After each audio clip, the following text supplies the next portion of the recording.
So what's up sa mga kahombre ko dyan? Makagagawa sa amin na naman niya pala to. At syempre mga kahombre ko, alam nyo na, finally, atin ang matutunghayan ang mga biggest ever to do it na magkaso mga kahombre ko. Celebrity na nagkaso dahil feeling nila nabully sila sa internet. Hinahanap mo ba ako sa Facebook? I-follow mo na ako. Ito ang page ko.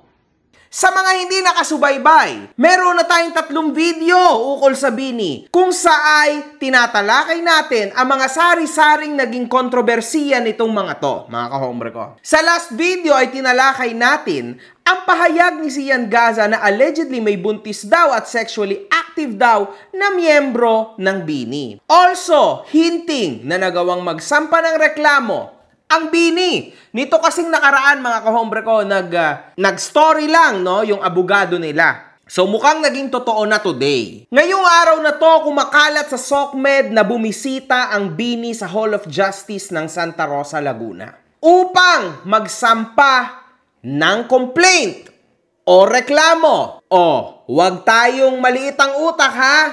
Ang complaint po hindi pa kaso. Ha? Yan complaint pa lang. Kumbaga, magsasagutan pa kayo dyan, ha? Relax, man.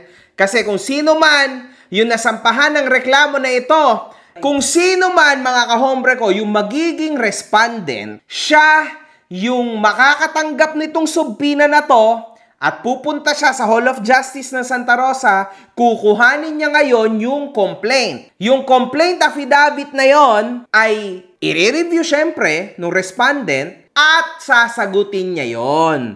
Pwede yung sagutin na normal na tao lang o kung gusto niya, kumuha siya ng kanyang abogado. Ganun lang yon. Pagkatapos nun, pagkapasa niya, doon na magdedesisyon si prosecutor kung itataas ba to sa RTC level at siyang magaganap ng legitimate na kaso. Okay? Pero again, allegedly pa lang po ang lahat ng ito kasi mga kahombre ko, Diyos ko Lord, minimum 2.5 years ang iintayin para sa resolution.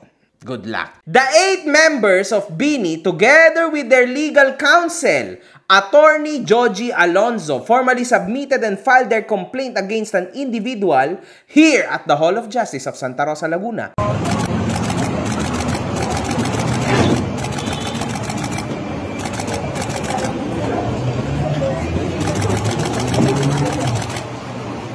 Ayon sa kanilang abogado, ang individual ay nakatuon sa kasong unjust vexation. According to Attorney Alonzo, the unnamed respondent committed unjust vexation under, obviously, cybercrime. Ano po ba ang unjust vexation? Kunwari, sinabihan mo ko ng tarantado ka, minura mo ko, putang ina mo! Unjust vexation po yun. Usually, mga kahombre ko, ang unjust vexation napakababa po nun na kaso, ha? Sobrang baba nun. Madalas yan, mga kahombre ko, sa unjust vexation, wala pong nakukulong dyan. Minimum na mangyayari dyan, mga kahombre ko, penalty. Pero kulong, it's hard. Kasi, una sa lahat, napakahirap pong patunayan na may malis ang ginagawa mo at salita mo. It's tough, mga kahombre ko, kasi nasa utak at puso mo yan Paano mo yan ilalabas?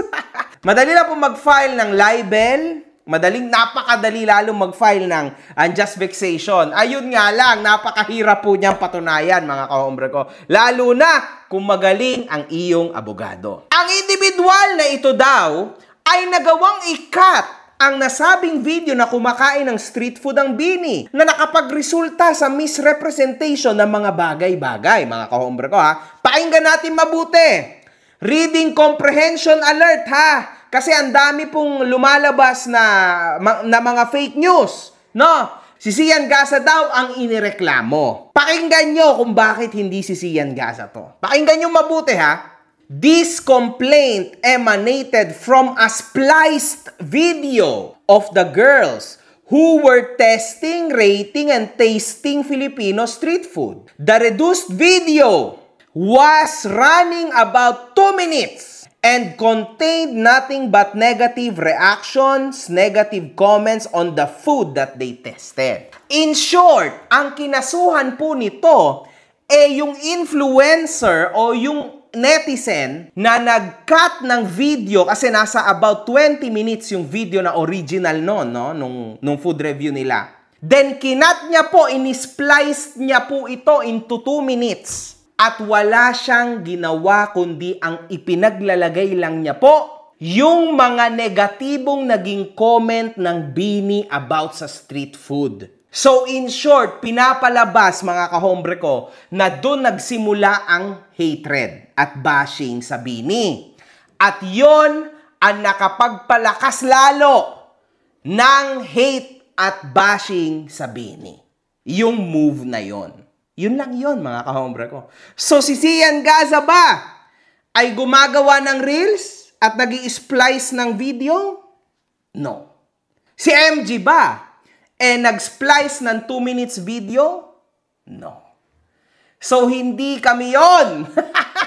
Hindi kami yon. Sabi nila, this completely changed the narrative of the show cause what was left was all negativity. Kinat nila into pieces hanggang nag 2 minutes, puro negative. Siyempre, puro lang negative yung pinaglalagay at iniwan. Ewan ko, sa isang banda, this is tough, man. Ewan ko, man. Pero, para sa akin, mga kahombre ko, ito po, parte na to dapat, no? Ng pagiging influencer, pagiging celebrity mo, dahil syempre, public figure ka.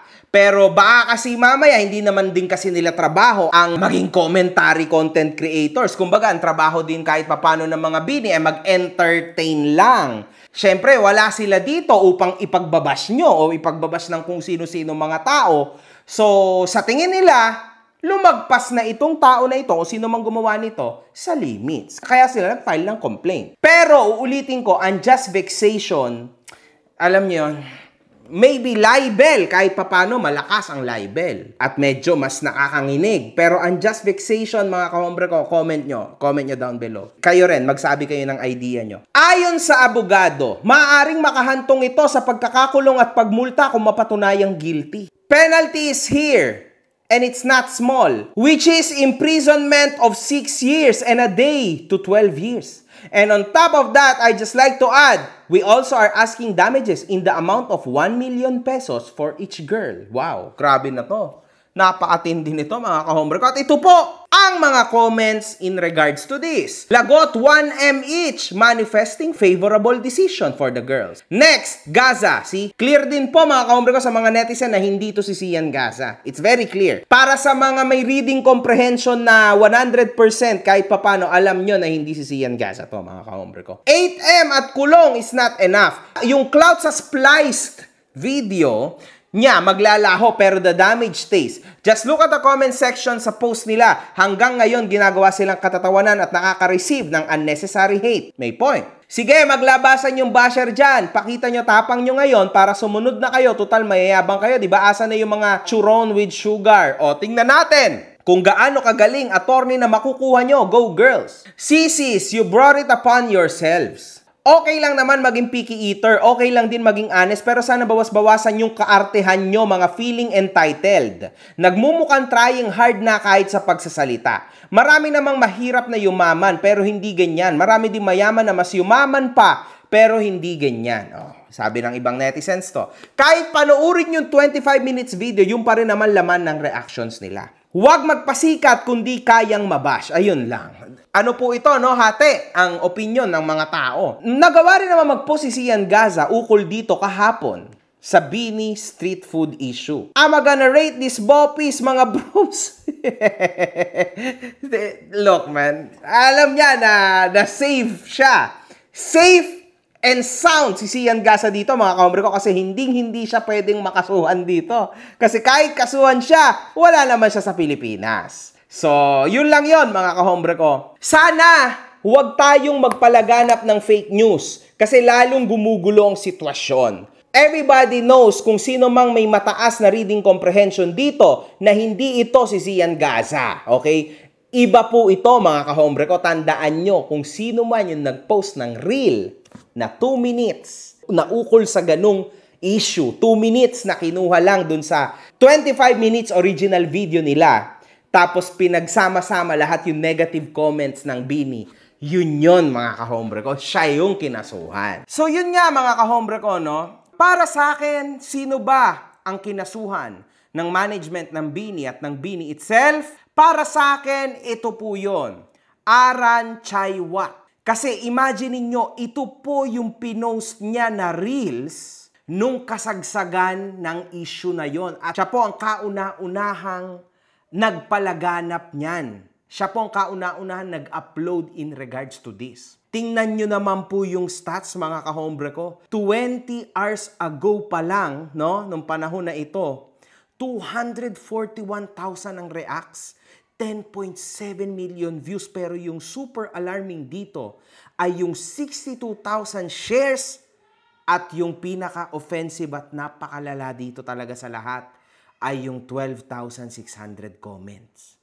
Sobrang dami nun mga kahombre ko. At dito po sa reels na to, nagsimula ang hatred sa Bini. So ito talaga most probably yung spliced video na kanilang tinutukoy. So Aaron Chaiwat, kung sino ka man, good luck man. Yun lang mga kahombre ko. Para sa akin, ito yun. Reels yan. 2-minute yan for sure. At kung mapapansin nyo mga kahombre ko sa Facebook niya na ito, hindi na kayo pwede mag-comment. Nakasarado na po ang comment section. So mag-ingat tayo mga kahombre ko. Yun lang naman. Kayo, ano masasabi nyo? One love. Good fucking vibes. Mga putang ina nyo kayo.